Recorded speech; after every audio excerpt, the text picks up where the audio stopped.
I looked at your backdrop, Earl. I looked at that backdrop, Earl, not the fish. To lighten the mood a little bit, and I saw a spider web or like a map, and I see how M.O.C.I.M is going to spread and make the connection for men of color all across the country. Today, we have an amazing show for you, and it's from CMG, the Conversations Media Group. This is one of the first shows, if not the first one, where this group is going to be getting together to really do something amazing. We have a very special guest with us today, Mr. Cyrus Webb. Many of you know him already. Some of you probably don't. Whether that's good or bad, I'm not sure, but we'll get into that as we get into this particular episode for CMG Group. Cyrus Webb is more than a best-selling author. He's more than a media host. He's more than, I'm just going to call it, a marketing maven. One of the things I genuinely like to call him is friend. So even though you might hear some things from all of us today that might not sound that friendly, but it will be a very engaging show. It will be interesting, and I'm sure you're definitely going to learn a lot about the man himself, Mr. Cyrus Webb. I have my co-hosts here with me, Miss Melissa Banks. I have Dr. Teresa A. Smith, both best-selling authors themselves and business moguls as women as well online with some great products and services that are offered. But Melissa, Teresa, Cyrus, I'm excited about being here with you all today. How are you guys doing? Doing really good. Glad to be with you, my friends and my family. Feel likewise. Well, that is good. That is good. I hope we're all saying the same thing and smiling at the end with this as well. We're going to, Cyrus, we have some very interesting things that we want to bring out about you in this episode. We have some questions that not only we want to know about, but our audience and your audience as well are going to be impacted, I'm sure, by the questions and the answers that come forth from this. And we're just going to go round robin, and we're going to start with Melissa, and we're going to go to Dr. Taz, and then myself will round it out and close out the show. So, Melissa, I'm kicking this off to you. Take it away. Wow, Cyrus, this is fun, right? I get to ask you the questions. This is exciting to me. How are you doing today? Doing extraordinary, and I am excited. Thank you, Melissa. I am. I want to just start, Cyrus. You have such an incredible career, and he talked about that a little bit just then, but you have an incredible career across radio, television, publishing, social media, and more. You can't, the list will go on, but you've established yourself as a leader in so many areas, but especially the media industry. So, was there a pivotal moment, something that sparked your passion for media, and how did you transform that passion into a lasting and successful career? Well, that's a great question. Thank you, Melissa. Appreciate that. So, this is what I would say. Media was not something I intended to do. Some people say, I want to do this, I want to do that. Media was not on my list. I wanted to write and I wanted to draw. Now, the life I have been able to live has allowed me to do those two things. But when it comes to media, Melissa, it all began with me sharing my story. So a lot of people know back in 2003, I was speaking at an event. I'm a person who's a suicide attempt survivor. I was speaking at an event, shared a bit of my story, and a man walked up to me after the event at the Jackson Medical Mall. Melissa, you're familiar with that in Jackson, Mississippi. And he walked up to me and he said, I really enjoyed your speech. You have a very nice voice. Have you ever thought about doing radio? And the man was Charles Evers, the brother of Medgar Evers. He owned a radio station in Jackson, Mississippi. I told him I had not thought about doing radio, and he said, I think you would be good at it. And that was the beginning of it. But Melissa, I have to say about the pivotal moment was actually that first episode that went so horribly wrong in the beginning. All of our mutual friend, Chris Collier, his wife, the way I know Chris is he married a friend of mine named Angela Sarton. She, of course, now is Angela Collier. I was doing the very first episode of the show that was literally called Let's Talk. It wasn't even called Conversations at the time. And their idea for the show was that it was going to be almost like a talking head show where I talked, people called in and gave feedback on what I was talking about or that kind of thing. It started off horribly. And I think because that's never been my way. I've never tried to use my voice as a person to tell you what you should think about different things. I've always been interested in other people. So what happened was halfway through the show, the very first show, about halfway through, the producer tells me I had a caller.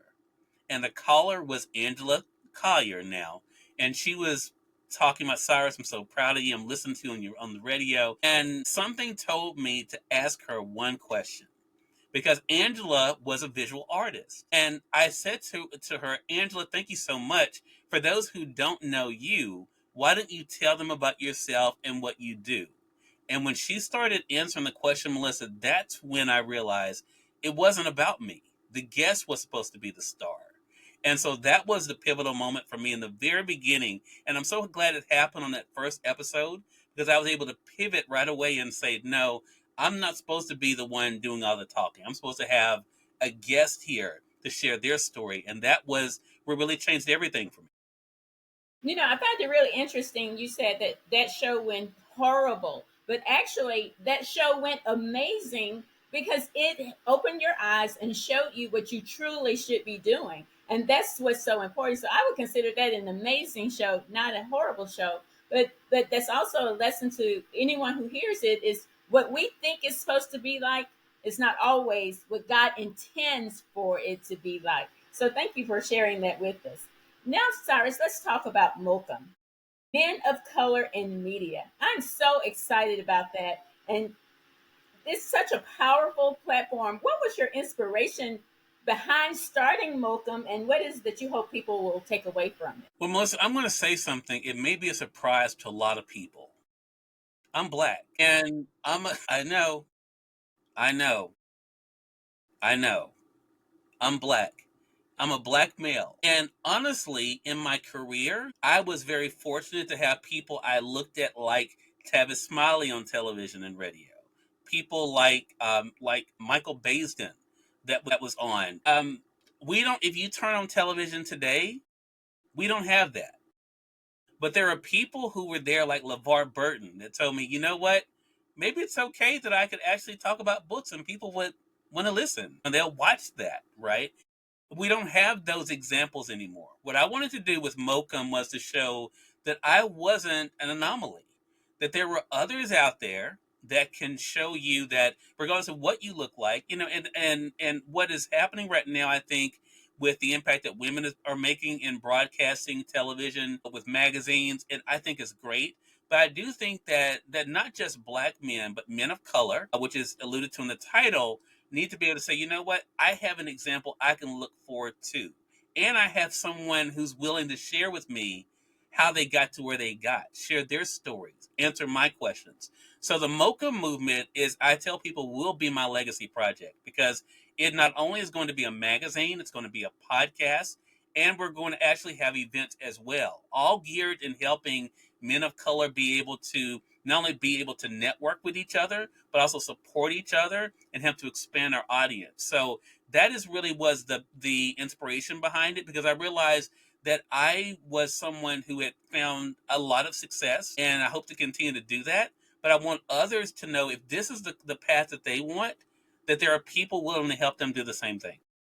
One of the things that's so powerful, but one of the things that excites me personally about M.O.C.I.M is it's nothing like seeing someone who looks like you, sounds like you, doing amazing things, and being willing to open up that platform, not hold it close, and not want to share it. I've shared this story before that my experience when I first started my business is going into an establishment that wasn't willing to share anything with me about it, but to have someone to just open up the door and say, you know what, I am going to make this easier for others who comes behind me. And I think that just says so much about you and the person that you are. So I'm excited to see what M.O.C.I.M will do.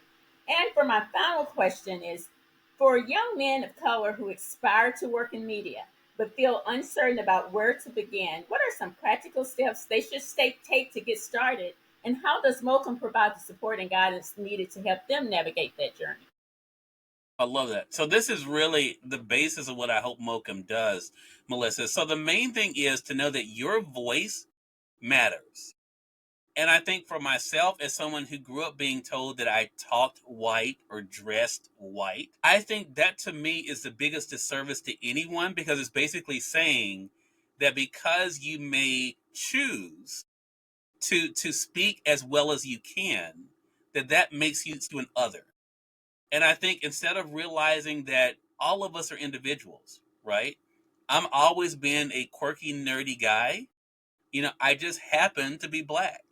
I think, what I hope M.O.C.I.M does, Melissa, is to show people that regardless of how people see you, no matter how they may try to define you, the importance of defining yourself and knowing that your voice, it matters. And where you come from matters. And I hope M.O.C.I.M is able to not only to empower them, but help them to see themselves, but also realize that literally the sky is the limit. I mean, I'm a country boy from Mississippi.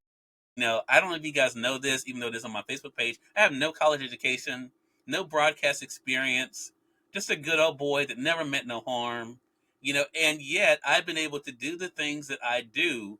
And that's what I want to be able to show other people they can do too, no matter where they may live. Well, Cyrus, I'm excited for all that you do. I know that that day that I met you, so many things changed in my life, and I believe by having the heart that you have, and anybody that knows you have a huge heart, and being willing to share the stories and guide them. So many people are going to be impacted by M.O.C.I.M. So I'm excited that you had the vision to even start it and then take the actions to make it happen. So I'm excited to see for what's to come with M.O.C.I.M. Thank you for the time. I appreciate it. Thank you so much, Melissa. And I want to say I'm so glad that you could be a part of this program. And it's been great watching you over the past 5 years and all the great things that you're doing too. Thank you so much. That is amazing. Melissa, thank you so much for that. We had the breaking news here that Cyrus Webb is black. We got that. So thank you. But what's funny with so much of this, before we go to Dr. Taz, is that obviously people say these types of things shouldn't matter, the color of our skin, the ethnicity, religion, or whatever. But we know that these things play a part in so many different ways. And I think someone like Cyrus is allowing people to see that none of that matters unless you make it matter, unless it's an issue for you, because the sky is definitely the limit for those that want to reach for it. So thank you so much, Melissa and Cyrus and Dr. Taz. I'm excited about what you have to ask the man, and because he has to answer questions now. He doesn't like to tell people what to do. So, of course not. No. Not at all, Cyrus. It's so good to have you as my captive now. Well, Tosh, thank you so much. It's so good to be able to speak with you. And I want to say, give you your flowers too. It's been so great to watch your growth since I've first been able to meet you with your book, Stronger. All the great things you're doing. I'm really excited about this. Well, Cyrus, thank you so much, Cyrus. As I was prepping for these questions, let me just go see, I'm in a tearful mode. And one of the questions brought me to tears. I said, now, please don't get on there with Cyrus and start crying. But as Angelia said recently, sometimes tears are about birthing things too. And it shouldn't be looked upon as a negative. So just know I might get a little tearful. And that's because I'm looking at all that you have accomplished in the time period that I've known you. And you are amazing. And I thank God for putting you in my life and also seeing how you would be such a gift to the world because you are like the Energizer Bunny. You keep going and you keep giving to others. And that is so important. So, Cyrus, tell me, at what moment did you realize it was time to shift from building your own brand, that CMG, from CMG, to create a platform for other men of color in media? Yeah, Tosh, here's the thing. I've always wanted to do it. But, there is that old saying, and it's an old adage, but it's true. Timing is everything. And what I have realized is that I needed to, for one thing, get my own footing and show other people, have the social proof to show people what they could do. I think a lot of times what happens, Taz, is that we have a good heart. We want to be able to help, but we're not really in a position to do that yet because we haven't fully established ourselves. I wanted to do that, and I've done that now for 22 years of showing people what longevity looks like, what reinvention looks like and what growth looks like. And so now that I've gotten to this place, it feels only right because I've already seen what's coming for me. And I know that if I don't start it this year, and as I've said to Earl, I already know M.O.C.I.M's going to be one of the biggest things I've ever done in my life. I already know it. But I also need it up here to be ready for that too, because I'm a person who I'm very strategic in the way I do anything. And so I know too that a lot of times I'm not ready for something up here to be able to handle it. And now I'm at a place of acceptance in my career, acceptance in my growth in the place in this world, and I'm ready to be able to do it. And I'm excited about it. Cyrus, I like the fact that you're always so transparent and the fact that you knew that you weren't ready here for MoCA. Mm-hmm. So, what challenges did you face, you know, as it relates to shaping the way that you mentor others today? Because you've been mentoring for 22 years, basically. But what are the challenges that you're facing now as you do that? That's a really good question. So I think for myself, I think because I love movie references. And when you said that, I thought about a reference from X-Men Dark Phoenix. And for those who haven't seen it, at the very end of the movie, there Jean Grey, who's the most powerful mutant, she's faced with a challenge. And she can either destroy this evil force, but in doing so, she has the risk of destroying those around her. And the evil force, the Borg, says to her, your emotions make you weak. And it's at that moment Jean realizes and says, no, my emotions make me strong. And she was able to do what she needed to do to handle the situation. I bring that up because I think the biggest challenge has been being able to realize that I have the power to do both. I have the power to encourage, also have the power to be condescending. And that's something that all of us have, right? I can choose to use my influence for good, or I can use it to try to make me seem like I'm better than other people and untouchable, and I'm up here and you're down here. So the biggest challenge has been letting people know that I am who I say I am, Taz. And I think a lot of times we put people in a certain place, but then we get to know them, we're like, well, they're not really what I thought they were. I wanted people to see throughout my career that I am exactly who I said I was, because I think that was going to help them to understand I'm someone they could trust. You may not always like what I have to say, but you can't trust the fact that I know what I'm talking about and the fact that I mean well in what I'm doing, because I've shown that now for these years. And I think we all need that, right? We need to know that people care about us, but will also hold us accountable. I hold myself accountable and I want people to do the same for me. But I also realize that when it comes to getting into a place of training and encouraging and coaching, that it does take that realism, that transparency, but also that ability to know that yes, words matter, but also truth matters. And we have to be willing to tell the truth if we truly want to be able to grow. And sometimes that's not easy, but it's necessary. Well, Cyrus, I certainly agree with you. And for 22 years, you've shown us both sides of who you are. And Mm-hmm. you hold yourself accountable. And as a person who is being mentored by you, you hold me accountable. And yes, you sometimes tell me things that I probably don't want to hear. And then you'll tell me things that'll take me a week or two to finally get it when I settle down. But it still moves me further along. And that does build credibility, which is so important in this industry. So thank you for being that type of person because it makes a difference. Now, Cyrus, if you could go back and give the young Cyrus, that young man that people said talk white, and I can identify, they said that I talk proud. That's the way that was the vernacular they used to use. But that young man that talked white, what piece of advice would you give him that could change the game for you? What would it be? Wow, that's a really good question. I think for myself, and I'm almost getting a little emotional thinking about that actually, because the thing is that people don't get. That is a really good question. I'm telling you, these questions had me tearing up too. That it's going to be okay. It's going to be okay. Yes, you're different, but it's going to be okay.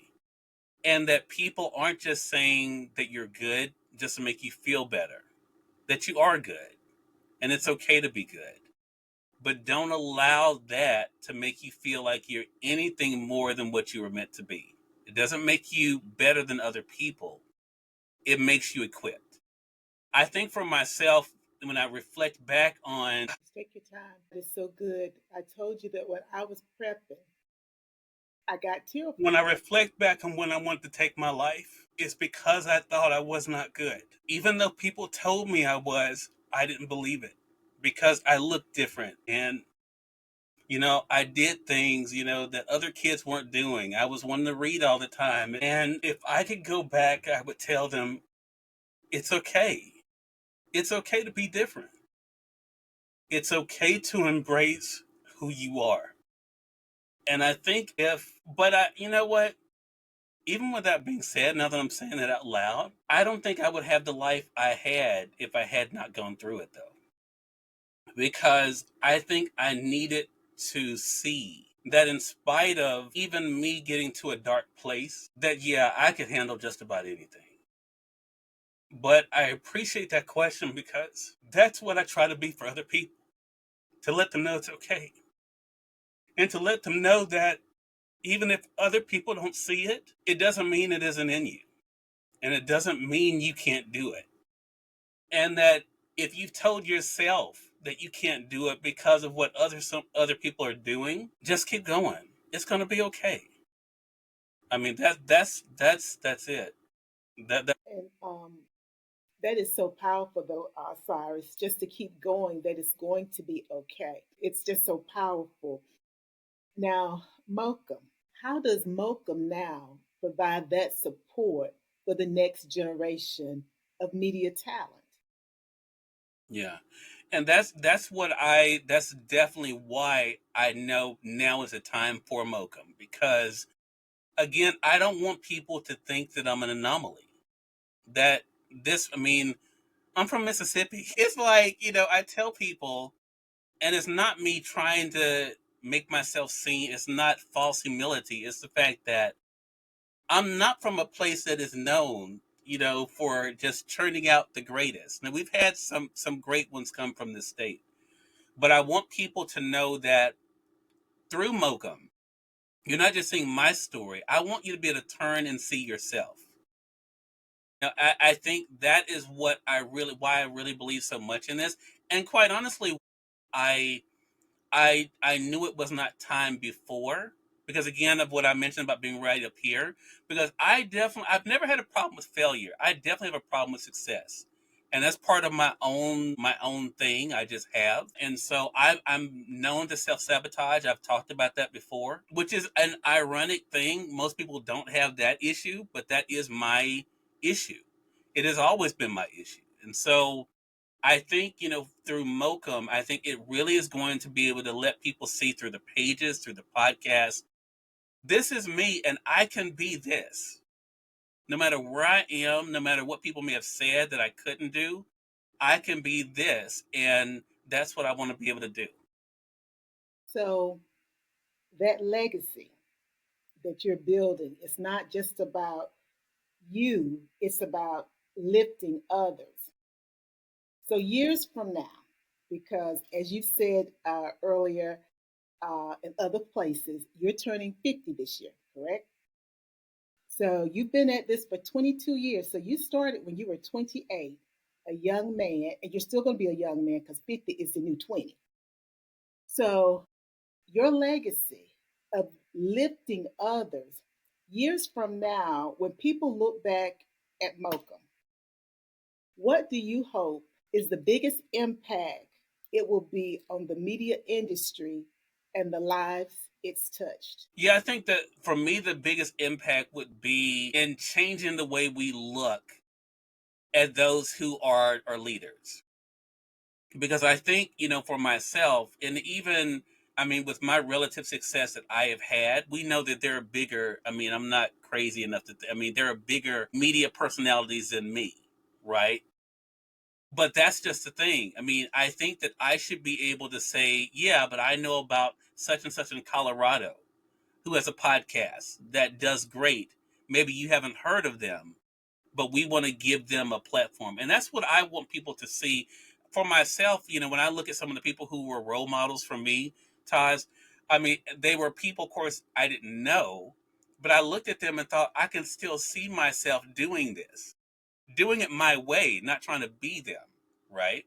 Because they have that covered. But just like with all of you, that there are people who can look at us and say, wow, maybe that dream is attainable. Maybe it is something that I can do. And I think that's the biggest compliment that I can be able to give in anything that I do in my career. Well, Cyrus, thank you so much.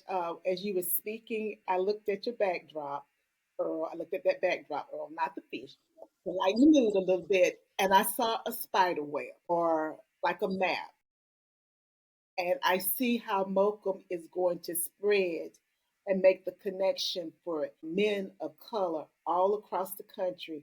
And I'm just so happy that I get a chance to interview you about your vision when it's on the ground before it just spreads like wildfire. So thank you for this Thank you. opportunity. Thank you. I appreciate that, Todd. Great questions.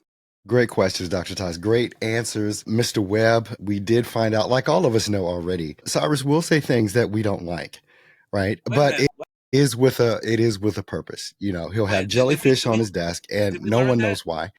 Did we And learn that I will say things? This is new to me. I didn't realize that. but it's one of the things that those of us that are close to you understand and know that it's never out of a sense of malice. It's never out of a sense of anger. It's none of that. It is love, quite honestly. And obviously through Dr. Todd's questions, we got a chance to see that emotional side of you, to know that you are somewhat human with, who you are and how you do things. And we got a movie reference again, which is always going to happen, with that.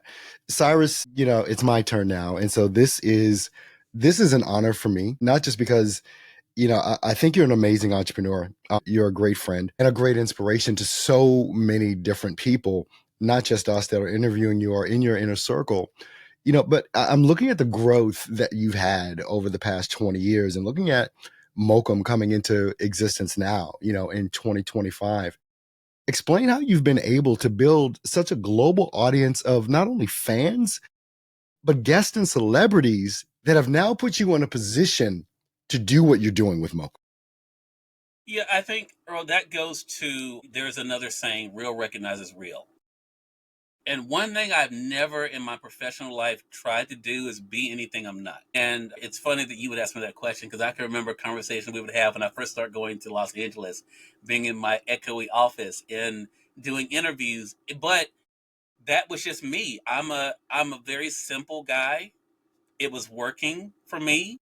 What I was doing was working. And I think that is what has connected people to me, whether they're celebrities or people who are, they know that, okay, this guy, this dude, I mean, I can remember only one time that a celebrity came in and she said, this is a really simple setup. But what was so funny was after we did the interview, she says, I think I will start that podcast. And she did. After seeing my very simple, in her mind, she needed to have all this other stuff. And now she has her own podcast now too, Human to Human. But I think, for myself, it's been, Earl, about just being real. I think for celebrities, a lot of times we put them on this level that is not realistic. And yes, they may have done some great things, have been a part of great products and all of that. But I think a lot of times we forget their humanity. What Cyrus Webb tries to do is remind us all that we are humans, that we all are just individuals trying to figure this thing out in whatever career we may have. And I think that's what my audience has gotten from this too, is that, okay, this guy is just like me. He's not trying to be this, Lamborghini driving, hustler and all this kind of stuff.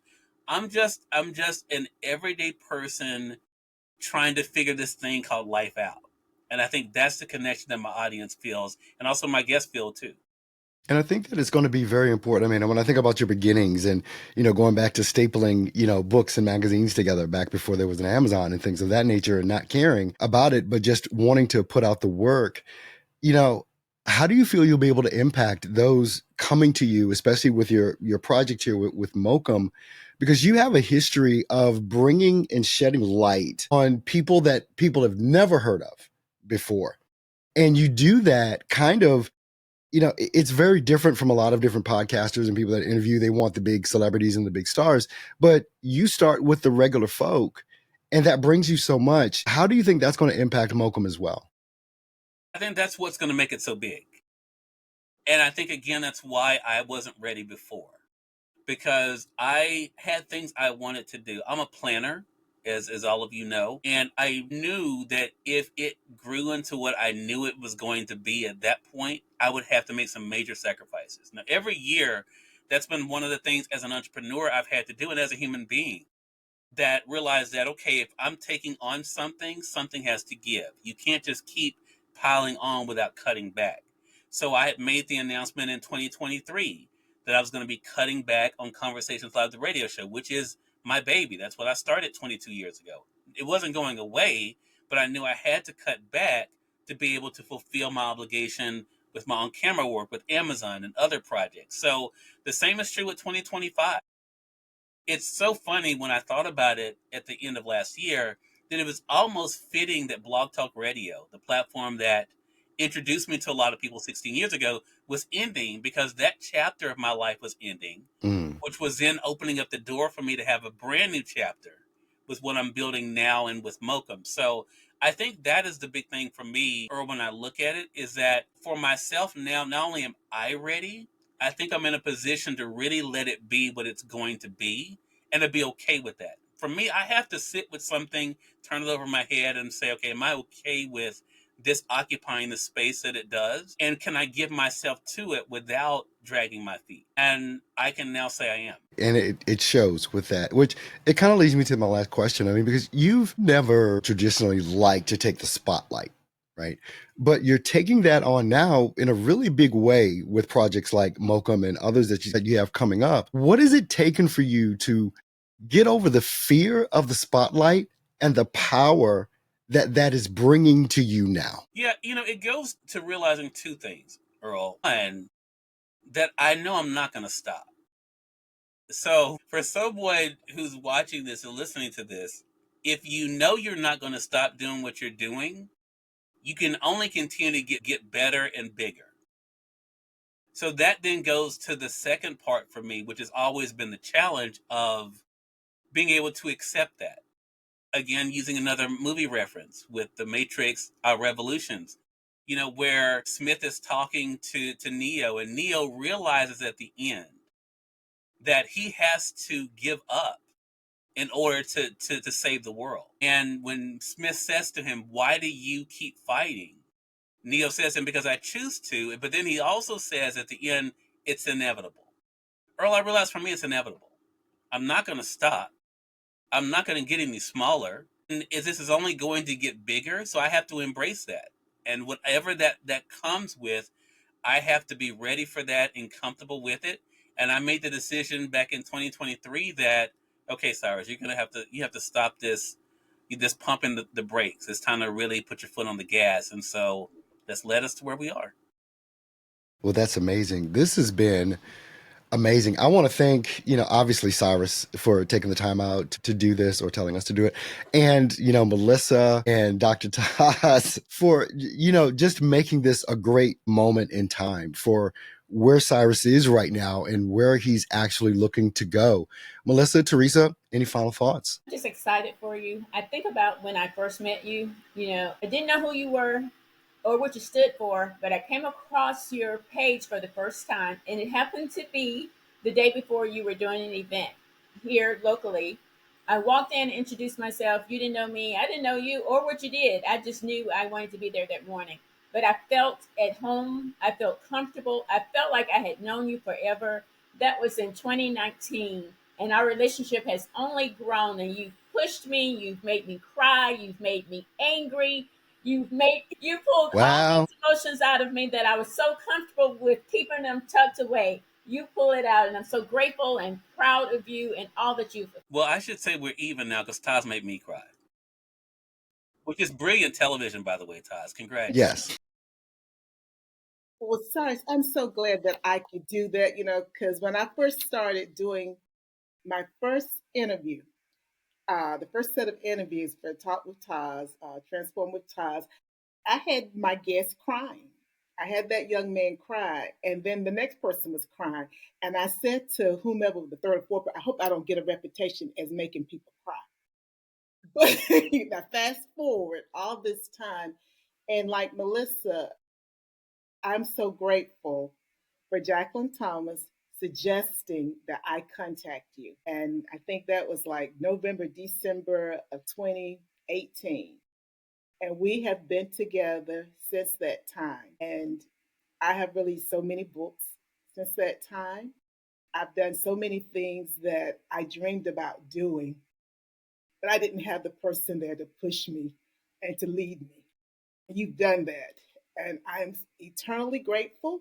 Yes, you do tell me what to do. Guys, it's an inside joke. So for those who want him to consult with you, he doesn't tell you what to do. It's just our inside joke. Told me what to do, and I've done it. And I can see how doing the work and listening to your guidance has helped me to progress. And I just can't wait to see what M.O.C.I.M is going to turn out to be.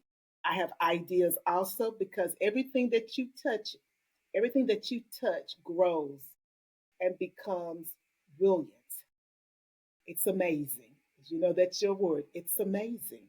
And I know this Thank is you for going to that. be amazing too. And I just can't wait to see it as an insider looking at what's Thank to you. I come. appreciate So that. just thank you so much for all that you do for me personally, CMG family, and the world as a whole. Thank you.